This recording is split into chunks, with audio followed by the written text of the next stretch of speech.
آج ہم ایک ایسے خاص روحانی عمل کی بات کرنے والے ہیں جس کے بارے میں کہا جاتا ہے کہ یہ مشکل ترین لمحات میں بھی امید کی ایک کرن بن سکتا ہے۔ یہ عمل فجر کی نماز سے جڑا ہوا ایک وعدہ ہے۔ آئیے اس کو ذرا گہرائی سے سمجھتے ہیں۔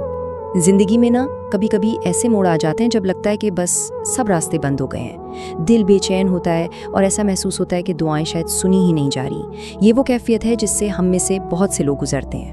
تو سوال یہ ہے کہ ایسی مایوسی میں کیا کیا جائے؟ جس ماخذ کو ہم دیکھ رہے ہیں وہ ایک حل بتاتا ہے، ایک ایسی روحانی چابی جو بقول اس کے ناممکن کو بھی ممکن بنا سکتی ہے۔ تو آخر یہ عمل ہے کیا اور اس کی طاقت کا راز کیا ہے؟ اس پورے عمل کا جو مرکز ہے وہ قرآن کی ایک بہت ہی چھوٹی سی لیکن انتہائی طاقتور سورت ہے۔ اسے سورہ اخلاص کہتے ہیں، یعنی خلوص اور سچائی کی سورت۔ یہ صرف 4 آیتیں ہیں، لیکن ذرا سوچیں، ان میں توحید کا پورا سمندر بند ہے۔ یہ اس بات کا اعلان ہے کہ اللہ ایک ہے، وہ کسی کا محتاج نہیں اور اس جیسا کوئی نہیں۔ یہ ہمارے ایمان کی بالکل بنیاد ہے۔ اور اس کی روحانی اہمیت کا اندازہ اس بات سے لگائیں کہ ایک حدیث کے مطابق اسے صرف ایک بار پڑھنے کا ثواب پورے قرآن کا 1/3 پڑھنے کے برابر ہے۔ جی ہاں، 1/3۔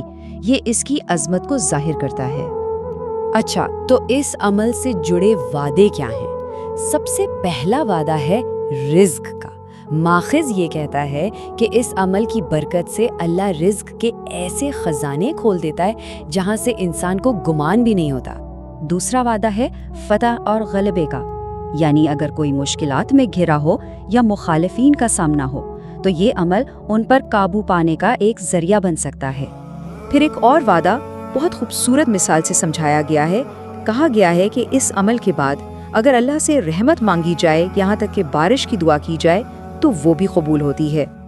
اور اس فہرست میں آخری وعدہ ہے شفا کا۔ اس عمل کو جسمانی بیماریوں سے صحت یابی کا بھی ایک بہت طاقتور روحانی ذریعہ مانا جاتا ہے۔ چلیں اب آگے بڑھتے ہیں۔ اس عمل کا دوسرا سب سے اہم حصہ ہے اس کا وقت، اور وہ وقت ہے فجر کی نماز کے فوراً بعد کا لمحہ۔ اچھا، فجر کا ہی وقت کیوں؟ دیکھیں، روحانی طور پر یہ وقت بہت خاص مانا جاتا ہے۔ ماخذ کے مطابق یہ وہ وقت ہے جب دعائیں قبولیت کے سب سے زیادہ قریب ہوتی ہیں، فرشتے زمین پر ہوتے ہیں اور انسان کا دل اور روح ایک خاص پاکیزگی کی حالت میں ہوتے ہیں۔ تو آئیے اب اس عمل کے طریقے کو ٹھیک سے سمجھتے ہیں۔ ہم یہاں ایک ایک قدم کر کے دیکھیں گے کہ اسے انجام کیسے دینا ہے۔ یہ اس عمل کا ایک مختصر سا خاکہ ہے۔ شروعات فجر کی نماز سے ہوتی ہے، پھر کچھ خاص تسبیحات اور سورتوں کی تلاوت ہوتی ہے، اور آخر میں اپنی ذاتی دعا پر اس کا اختتام ہوتا ہے۔ اب ذرا اس کی تفصیل دیکھیں۔ فجر کی نماز کے بعد سب سے پہلے 1 مرتبہ درود پاک پڑھ کر عمل شروع کریں۔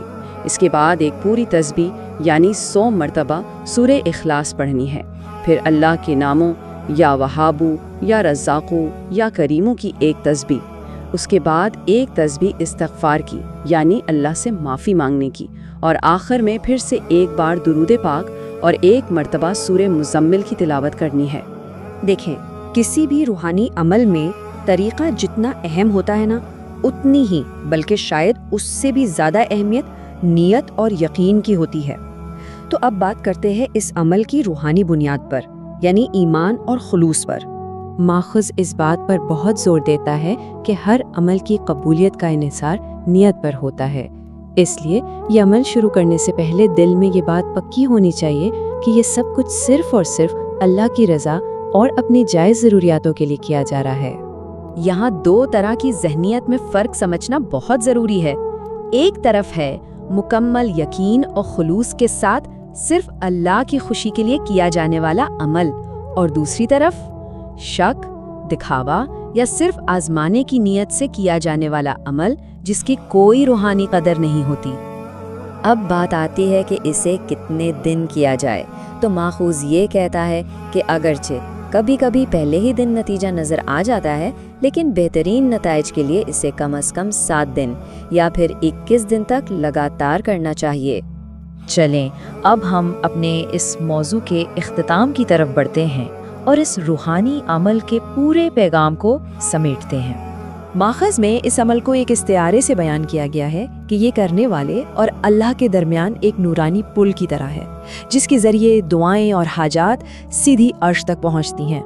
تو آخر میں یہ سوال ہمارے سوچنے کے لیے ہے کہ سچا یقین، مسلسل عمل اور وہ نتائج جن کی ہم سب کو اپنی زندگی میں تلاش رہتی ہے، ان کے بیچ آخر رشتہ کیا ہے؟ یہ ایک ایسا سوال ہے جو اس عمل کی روح سے جڑا ہوا ہے۔